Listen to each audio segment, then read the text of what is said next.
దీన్ని చామగడ్డ అంటారు. అవును, మా అమ్మ నల్గొండ నుంచి. అవునా? ఓకే.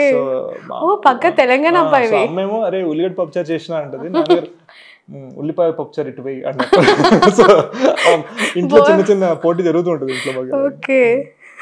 నేను ఎవరితో కూర్చున్నాను దాన్ని బట్టి కొంచెం ఇటు మారుస్తూ ఉంటాను నా యాస కూడా. అవునా? అవసరం అయితే అమ్మ సైడ్ లేదంటే నాన్న సైడ్. చామదుంప వేపుడు. Okay. Favourite movie? Godfather. అంటే the original Al Pacino. Okay. Holiday destination? Maldives. అంటే నేను అన్నిసార్లు వెళ్ళలేదు, ఒకసారి వెళ్ళాను కానీ బాగా నచ్చింది. ఎవరితో వెళ్ళారు వెళ్ళినప్పుడు? అప్పట్లో మరి చెప్పాలి చెప్పారు ఆన్సర్ చెప్పండి. 10 years బ్యాక్ వెళ్ళాను, ఇప్పుడు కాదు. సో అర్థమైపోయింది, దీనికి thumbnail ఉంటది ఖచ్చితంగా. Stress buster. 10 years బ్యాక్ వెళ్ళి మాల్దీవ్స్ లో అడిగిసేసి ఏం చేశాడో తెలుసా? చూసారా, మీరే చెప్పేశారు, ఇంకా అసలు క్రియేట్ చేయాల్సిన అవసరమే లేదు, మా ఎడిటర్ కి దొరికేసింది. Stress buster. Stress buster films. Okay. Hello brother, Manmadhudu, Athadu, Ala Vaikunthapurramuloo and Nuvvu Naaku Nachav are my biggest stress buster films. నాకు ఎప్పుడున్నా ఈ సినిమాలో ఏదో ఒక సీన్ నేను ఆన్ చేసుకొని చూస్తాను. ఈవెన్ దో మీరు చెప్పిన మూవీస్ లో ఎన్నిసార్లు చూసినా, ముఖ్యంగా ప్యారిస్ లో బ్రహ్మి సీన్స్ నేను ఆగుండా చూస్తూనే ఉన్నా. అండ్ ఈ మధ్య నాకు అలవైకుంఠపురంలో కూడా ఆ రేంజ్ లో నచ్చింది. Okay. Favourite sport? Cricket. First movie చేసిన సినిమా చూసిన సినిమా? రాంబో. ఓకే. యాక్చువల్గా చిన్నపిల్లలు చూపించకూడదు ఆ సినిమా. చేసిన సినిమా ఫస్ట్ కెమెరా ముందుకు వచ్చి మోసపోయి చేసిన సినిమా సొంతం 15 ఏళ్ళప్పుడు. ఓకే. మోసపోయి తెలుసుకోవచ్చా స్టోరీ? యా, దిల్ చాతా అని 4 హీరోలతో మేము తెలుగులో ఫ్రీ మేక్ చేస్తున్నాము, నువ్వు 4th హీరో చేద్దుగందా అని 3 రోజులు షూట్ చేసిన తర్వాత ఇంకా ఏమో ఇంటికి వెళ్ళాను. Okay. So nickname already ఇందాక చెప్పారు కానీ ఇందులో లాస్ట్ క్వశ్చన్ అదే, what is your nickname? Sunny Babu మా అమ్మ పెట్టింది. Sunny is my real name, but Sesh అనేది బామ్మ పేరు, శేషగిరీశ్వరి. సో చిన్నప్పుడు అందరు నన్ను సన్నీ లియోన్, సన్నీ డియోల్ ఇలా ఏడిపించేవారు కాబట్టి పోనీ శేష్ అని నేను స్క్రీన్ పెట్టుకున్నా. ఇండియాకి వచ్చిన తర్వాత నాకు తెలిసింది ఏంటంటే ఇండియాలో ప్రతి 2వ డ్రైవర్ పేరు శేషునే. శేషుని పిలవంటారు, కార్ తెమ్మని అంటారు. ఏంటి ఎక్కడ విన్నా Seshu Seshu Seshu. Railway station Seshu right. Thank you so much. And అన్నీ కూడా జెన్యూన్ ఆన్సర్సే వచ్చాయని నేను అనుకుంటున్నా.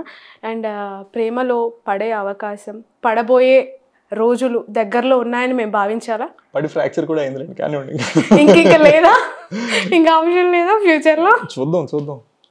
సో ఖచ్చితంగా ఉంది ఏదో సంథింగ్ యు ఆర్ మెయింటైనింగ్ కాదు, మెయింటైనింగ్ అంటే వేరేగా అర్థాలు వస్తాయి. ఎందుకు వచ్చింది మోర్ లైక్ అర్థం కావట్లా. It's complicated. అమ్మాయి కాంప్లికేటెడా, ప్రేమ కాంప్లికేటెడ్? నేను కాంప్లికేటెడ్.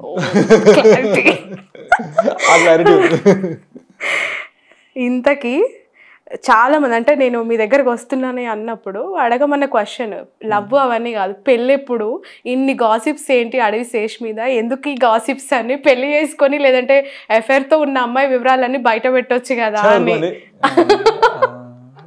అండ్ శేష్ ఇంత జోయల్గా, ఎంత మంచి కనెక్ట్, అంటే ఇంట్రోవర్ట్ అయినా కూడా వన్స్ ఒక్కసారి కనెక్ట్ అయిపోతే ఇంత ఫ్రెండ్లీగా ఉన్నారు కదా, ఎందుకు శేష్ చాలా అగ్రెసివ్ అండ్ బాగా హైపర్ ఉంటాడు అని చెప్పి వినిపిస్తూ ఉంటాయి.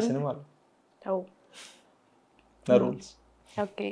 రీసెంట్లీ అన్స్టాపబుల్ చూసినాం, భలే నచ్చేసింది. అండ్ ఆ వినయం, ఆ విధేయత, బాలయ్య గారిని ఫస్ట్ టైం ఎట్లా అనిపించింది ఒక సీనియర్ హీరో దగ్గర ఇంటర్వ్యూకి వెళ్ళినప్పుడు? అండ్ మీతో ఆయన కూడా చిన్నపిల్లలాగా చేసేసారు. ఆయనతో నేను యాక్చువల్గా ఎప్పుడు ఒక్క సెంటెన్స్ కూడా మాట్లాడలేదు. సో అది నిజంగా అంటే ఆడియో లాంచ్ కలిసి హలో సార్ అంటాం వేరు, జెన్యున్ గా ఒక సెంటెన్స్ మాట్లాడగలగటం వేరు. ఫస్ట్ టైం మాట్లాడింది ఆ షోలోనే. సో భయంతో వెళ్ళాను, ప్రేమతో బయటకు వచ్చాను. Really nice. ఓకే. ఇప్పుడున్న యంగ్ హీరోస్లో మీ ఫేవరెట్ హీరోస్ లేదంటే ఎక్కువగా కలిసి టైం స్పెండ్ చేసే బడీస్ ఎవరు? ఎక్కువగా కలిసేదే తక్కువ, బట్ కలిసేది అయితే మా గ్రూప్ ఉంది.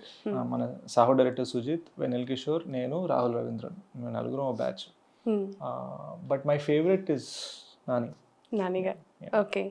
అండ్ నానిగారు యంగ్ హీరోస్లోనే పడతారు కదా. సో నాన్నగారు చూస్తున్నారు నీకు పెళ్ళవుతుంది చెప్తాను ఎక్కడికి పోవు. బ్రో నా ఉద్దేశం అది కాదు. మళ్ళీ విశ్వక్ అండ్ శర్వా ఇట్లా చాలా మంది హీరోస్ ఉన్నారు, సిద్ధు, వీళ్ళు మిమ్మల్ని చూస్తూ ఉన్నప్పుడు ఒక ఫ్రేమ్లో అబ్బా ఈ జనరేషన్కి ఉండాల్సిన హీరోస్ అనిపిస్తూ ఉంటుంది ఫ్రేమ్ అంతా. ఎట్లా అనిపిస్తుంది ఈ ట్రెండ్ని చూస్తూ? నేను వాళ్ళందరికన్నా పెద్దోడిని కాబట్టి నా స్కిన్ కేర్ మెయింటెనెన్స్ బాగుంటుంది అనిపిస్తుంది.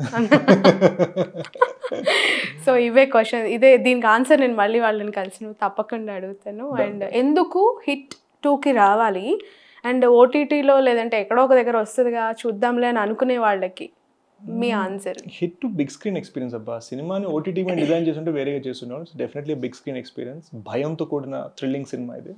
December 2nd చూసి నాకు బాగా నచ్చింది. అంతకన్నా మీకు నచ్చుతుందని నేను అనుకుంటున్నాను, ఎందుకంటే నాకు కథ ముందు నుంచి తెలుసు, మీకు అది కూడా తెలియదు. సో ట్విస్ట్లు బీభత్సంగా ఎంజాయ్ చేస్తారని ఫిక్స్ నేను. రైట్. మేజర్ లాంటి ఒక పాన్ ఇండియా సినిమాతో మీరు చాలా మందిని అలరించారు. And at the same time after covid scenario అంతా కూడా మారిపోయింది, తలకిందులు అయిపోయాయి అన్ని industries comparatively before. So OTT వచ్చిన తర్వాత థియేటర్కి వచ్చి చూసే వాళ్ళ సంఖ్య చాలా తగ్గిపోయింది. లేదు నేను చెప్తున్నా, ఎందుకంటే స్టాటిస్టిక్స్ చూపిస్తున్నాయి. థియేటర్ ఓనర్స్ అవ్వచ్చు, లేదంటే ఎన్నో థియేటర్స్ మూతపడినవి ఇప్పటికీ కళ్ళ ముందు కనిపిస్తున్నాయి. నేనే దానికి సాక్ష్యం స్టోరీస్ కూడా చేసిన. సో మీకేమనిపిస్తుంది, సినిమా కథలో ఎంతో కంటెంట్ ఉంటే తప్ప థియేటర్కి వచ్చి చూసే సిచ్యువేషన్ ఉంటుందంటారా? అంటే మంచి సినిమాకి వాల్యూ ఎప్పుడు ఉంటుందని నమ్ముతానండి నేను. ఎందుకంటే ఈ కోవిడ్ తర్వాత ఈ థియేటర్ మూతల్లో నాకు తెలీదు, కానీ మీరు చెప్పింది, మీరు నిజంగా స్టోరీస్ చేస్తుంటే మేబీ నిజమే ఉండొచ్చు. ఈ థియేటర్ మూతపడిన టైం తర్వాతే నా కెరీర్లో ఒక 70 crores ఫిల్మ్ మేజర్ వచ్చింది. సో ఐ థింక్ కోవిడ్ తర్వాత కాంటెంట్ నమ్ముకునే హీరోస్కి ఎక్కువ సక్సెస్ ఉంటుంది అనుకుంటున్నాను. సో నేను కాంటెంట్ నమ్ముకునే హీరోని కాబట్టి నాకు బాగానే సక్సెస్గా ఉంటుంది. సో మేబీ నాకు ఆ పెయిన్ తెలియట్లేదేమో. ఎప్పుడు నేను చేసింది మళ్ళీ చేస్తున్నాను నేను. Okay right.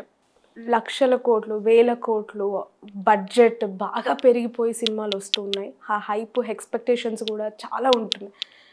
అట్లాంటి ఒక సినారియో నుంచి కొంచెం సెకండ్ లెవెల్ సినిమాస్ చూస్తూ ఉన్న ప్రేక్షకుల్లో కొంత డిఫరెన్సియేషన్ ఉందా, లేదంటే టాలీవుడ్ నుంచే అది క్రియేట్ చేయబడింది అనుకుంటున్నారా మీరు? అదేం లేదండి, మీరు ఒక సినిమాతోటి జనాల్ని హుక్ చేయగలిగితే ఇట్ చేంజ్. ఆ హుక్ ఎందుకు అన్నది ముఖ్యం అంతే. మీరు బిగ్ బడ్జెట్తో హుక్ చేశారా, మంచి ఎమోషన్తో హుక్ చేశారా. ఇప్పుడు అర్జున్ రెడ్డికి ఏం బడ్జెట్ లేదు కదా, చిన్న బడ్జెట్ ఫిల్మ్, కానీ అంత పెద్ద హిట్ అయింది. అండ్ బాహుబలి చాలా పెద్ద బడ్జెట్ ఫిల్మ్, అంత పెద్ద హిట్ అయింది. గూడుసారి చిన్న బడ్జెట్ ఫిల్మ్, అంత పెద్ద హిట్ అయింది. సో ఇట్స్ జస్ట్ లైక్ మీరు జనాల్ని హుక్ చేయగలిగితే, హుక్ చేయడం ముఖ్యం. ఆ హుక్ని మీరు ఎలా చేశారు, మంచి కత్తి చేశారా, మంచి బడ్జెట్తో చేశారా, మంచి యాక్టింగ్తో చేశారా, మంచి పాటతో చేశారా, ఊ అంటావా టైప్లో దేంతో హుక్ చేశారు అనేది secondary. Right. Thank you so much Sesh. Wish you all the best. Hit 2 super duper success అవ్వాలి అండ్ హిట్ 3 కూడా అవ్వాలి. 100% రివీల్ చేశారు కాబట్టి. అండ్ ది బెస్ట్ హీరోగా మీరు టాలీవుడ్లో ఉండాలని మనస్ఫూర్తిగా కోరుకుంటున్నాను. Behalf of cube TV networks wish you all the success. Hit 2 on December 2. Thank you.